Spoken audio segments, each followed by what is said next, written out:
আসসালামু আলাইকুম রহমতুল্লাহ। ঢাকা শাহবাগ নবীনগর ঠিক জাতীয় স্মৃতিসৌধের পিছনে কুরগাঁও বটতলা নিরিবিলি হাউজিংয়ে 40 ফিট রাস্তার সাথে 5 শতাংশের একটি প্লট বিক্রি হবে।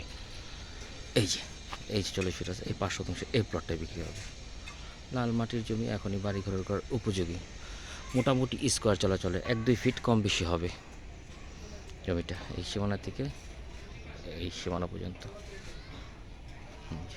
40 ফিট রাস্তার সাথেই 4 পর্সার জমি, এখনই বাড়িঘর করার উপযোগী। এই রাস্তাটা চলে গেছে মির্জা হাফিজ আলী কলেজের র্যাবের অফিসের সামনে দিয়ে বের হয়ে গেছে 40 ফিট রাস্তাটা। আর এটা হলো 40 ফিট রাস্তা। এই যে পিছনে জাতীয় স্মৃতিসৌধ, এই সামনে ডিউচেস। রাস্তা 40 ফিট, আশেপাশে বাড়িঘর আছে, রানিং ভাড়া চলে।